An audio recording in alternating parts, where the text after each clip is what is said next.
Hello everyone and welcome back. I'm Duke Silver. Today we are playing Trophy Hunter. It's been a minute since I uploaded a Trophy Hunter video, so this is kind of exciting, so let's just get into it. Trophy Hunter I feel like is one of my favorite heroes, just because you can just do such wacky things with Trophy Hunter, and yeah, I like heroes that just allow you to play the game differently. Anyways, we start with a free roll. There was nothing in that initial shop that we wanted. We ended up with a Cindy. And then we put a magic research onto our Mim supporting the Cindy, but unfortunately an egg denies us the extra stat. We do get a decent follow-up shop here with a sure shot into a shard into a black cat with a lonely prince. So we get a ton of stats, and I mean black cat is just like one of the best things you can start with on Trophy Hunter, of course. Just I mean it gets extra attack, it gives you extra things when you slay. And yeah, speaking of black cat, we get a second one with a Queen of Hearts in our 3.0 shop. So off to a great start here. Unfortunately, this Geppetto is also quite large. They do have two black cats of their own, and their black cats are even more valuable as they get a bunch of stats whenever they summon in. But our Queen of Hearts does get enough stats to take the win here. We get a Lucky here, which we can potentially get some decent value out of. Like if we slay them, we get the two cost reduction twice. So that's very good on Trophy Hunter early when you can get it. Unfortunately, we managed to hit the 1 in 4 things that we can't slay here, but we do get a slay with our at least position 2 cat. They do take out our Mim before our tokens are finished attacking, so they do get kind of small. But our Queen of Hearts again stands tall with enough stats to win the fight there. We get a cantrip here, which means we can potentially get our Cindy treasure this turn. But unfortunately, we don't have a monster for this Jekyll's concoction. Initially, I kind of assumed I was going to do that and then lock for the Queen of Hearts, but without a monster, I figure we just take the Queen of Hearts and move on. Then we did put it in over the Lonely Prince. It's like kind of higher risk, but it also kind of feeds into the other Queen of Hearts. But also, we would have gotten completely wrecked by a falling stars, so there was kind of a gamble on our part. Unfortunately, their range in their backline is just too much for us, and they do manage to take out our 2 Queen of Hearts with their 1 Queen of Hearts plus a Spellweaver. The discount we got from the Lucky unfortunately goes on 2 kind of irrelevant units. I mean, like you could make another argument for playing Vulture, but I decided against it there, and we just kind of moved on and tried to find a relevant 4 monster instead, like a monster book, a friendly spirit. You know, one of those would have been much better for us. So that's what we're hunting for. We took Skipping Stone there just because we have 5 pairs, and I figure like there's a decent chance that we should be able to get like 3 more triples by the time but like before we get to 5.2 or whatever, when Skipping Stone becomes pretty irrelevant. But yeah, unfortunately, we don't want to sell out one of our pairs. We do get a free chicken here, though, so we have to sell out of the golden triply, which is a little bit awkward, just because if we find another TLK, then that's by far the best hit for us. But we do find a triple for our black cat here. We're gonna go with the dancing sword. It's gonna get our Queen of Hearts out of Falling Stars range. It's also a permanent treasure. Like Secret Stash, I think is a little bit better, but then if we lose a combat, then we set ourselves back in our Skipping Stone progress, so we didn't want to do that. We get a pretty good spell out of our monster book with a lightning bolt there. They do have a Cupid in the back line, and unfortunately their Cupid gets the right attacks there and makes our Queen of Hearts trade with our frontline cat, and yeah, and then Cupid manages to clean up the rest of our team. So yeah, we started off pretty strong, but now we're at 16 and feeling a little bit desperate here. We're on 4.2. We did pick up a friendly spirit, but yeah, we've got kind of a messy comp at this point. We do find another triple though before we go into 5, which is nice. So we only need to find 1 more triple. We've got a couple pairs still. We went with Corrupted Heartwood. That way we can play Lonely Prince up front instead of having to play the other Queen of Hearts. As I mean, it essentially would have become about the same size. So just having those stats up front is obviously much better. Alright, there's an evil Robin Hood, which is like a pretty decent pick when you're sort of struggling and down tempo, but I figure like it doesn't really fit onto our board all that well. Like we want to have our supports in 5 because we want to be supporting our Slay characters, which we want to go first. We did pick up a Baba Yaga though, which is fantastic. Obviously, Baba Yaga, very important piece for Trophy Hunter. We find a shop with 2 more Baba Yagas as well, so things are starting to look up. Although our stats are like really far behind. Fortunately, we get this 1 in 4 Slay with our Friendly Spirit, and it puts a decent amount of stats onto our Baba Yaga, and our attack order goes well enough that we do manage a tie. So that's very good for us. And now we get our triple, which is a Baba Yaga. And yeah, no, we have a choice of 5 level 5 treasures. It's between Saber and Paw. Paw's okay, just because like it kind of increases the chance of getting our initial slays, but I think Saber's fine as well. Getting stats on our backline after our frontline trades, I think, is very important. And I think a 19 power monster book has a decent chance to slay, and if it does, then usually we're going to get a few good combat spells out of it, which are going to help us rack up some Drax Saber stats. And speaking of those combat spells, there's a Scion of the Storm, this has a big chunk of stats on it, and it kind of gives us sort of a direction, like a monster book direction here, and just acts as sort of tempo here. We get a couple Pigomorphs out of our monster book, which is absolutely fantastic, and we also get our Friendly Spirit Slay. So this combat already off to an incredible start.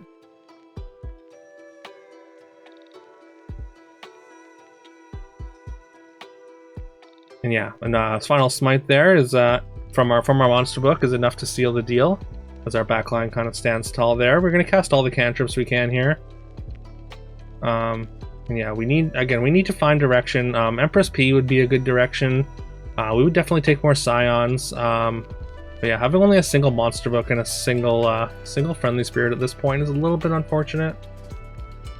There's another monster book, so we are going to take that. If we can get this monster book golden, then it should be able to slay for at least a few more turns without any way to increase their power. Though it does like this is going to fall off eventually, so we do need to start coming up with a plan for how we're gonna transition into the very late game. Usually that usually looks like a good boy with Trophy Hunter or Empress P. So we're definitely still very, very open to Empress P, but the monster book scaling the Scion of the Storm is a good way to start here, or a good kind of stopgap strategy, anyways. We would have needed like a monster manual or like a bad moon at some point to like really go in on the monster book strategy, which is a little bit unfortunate, but unfortunate that we didn't really find those key pieces anyways, and we're finding the monster books. We do find another Scion, which again is a very big chunk of stats. And then we find another shop with 2 Baba Yagas. It's very tempting to take one of these, and I do consider doing it, but I figure it's not worth it. We need to golden this monster book, or find Empress P or something, some kind of some strategy. Anyways, our patience pays off. We get our triple, and time's running out, but we do see this 9th book in the treasure selection, and that allows us to turn our Scion into a giant monster book of itself. So. And the fact that every time it's slaying, it's casting spells and growing itself, that it's just a perfect solution to exactly what our problems were. Was that our stats were going to fall off. So yeah, now we're going to be able to continue to get slays like well into the late game, and yeah, this Scion is just going to continue growing any other Scions that we could potentially see. We get another Scion slay with the Baba support.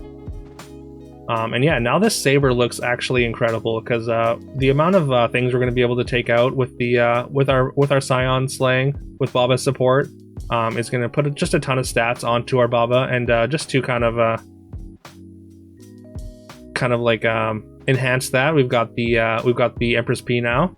So Empress P is probably not going to slay, but even if it just gets attacked into, it's going to put a bunch of stats onto whatever's behind it, which is going to in turn allow them to slay. Because those are monster books in themselves, as they have that last breath cast a spell ability as well. I was gonna triple this 3. There's still a couple 3s that we wouldn't mind, like Treasure Map or like Bad Moon would still be okay at this point. But instead, we just because it's a pretty low likelihood to actually hit the things we want. I figure just going for the Baba this turn is more worth it. And yeah, if we can just get some more Scions, then we can start double supporting them and just getting a ton of spell casts. But this Pied Piper is very, very large with the Golden Copycat, Copycat triggering the Friendly Spirit, which puts stats onto the Wombats, and then the Wombat summons a giant Southern Siren.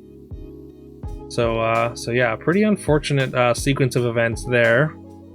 Really, really big characters out of this Wombats. Fortunately, we're able to take out the Siren before it gets to attack again, and we only dropped to 7, rather than potentially dying in that combat. I mean, our spell RNG could have been a little bit better, but that's not exactly a reliable source anyways. There's an Oni Tyrant. Oni Tyrant is kind of interesting just because of because it makes the Babas bigger, but I think having just all mages in the back line is probably just a little bit better. There's also a Soul Tack there, but without a horn, that's a little bit hard to protect your supports, since you want your supports to be supporting your Slay characters. Unfortunately, there's no good Mix of Whistle targets here, so we can't even cast those. We don't really make any improvements to this board. We just kind of have to rely on this Scion of the Storm to grow itself and keep the stats flowing with the monster or with the Drax Saber. And yeah, our monster book manages to slay, and it casts 2 Pigamorphs one on each of their pumpkins, which is clearly opponent thinks that's going to be it for them. So, and yeah, a fair assessment, I'd say. We do get another slay with Baba support. So this Scion really putting in work, growing itself here. And look at that, we get another Scion, which is fantastic. We still want to be playing playing the P over one of these monster books, of course. But yeah, we are going to put P in slot 3 again. It never slayed, but again, putting the stats onto our Babas there, I think is very important. It allows us to keep getting slays from the back line. We get another slay with that monster book. And yeah, we make short work of this Pied Piper this time. They switched into Good Boy, and they don't have Crown of Atlas, so the Friendly Spirit was honestly just much better than the Good Boy. Yeah, I'm not sure why they decided to switch there. I mean, Copy Boy is obviously very powerful, but you do need Crown of Atlas to make it really, really good, because they have a ton of non-good characters on their board in Wombats and Copycat and Echowood there. So yeah, I think they unintentionally downgraded. We really need to find other Scions, but there were a couple interesting options there.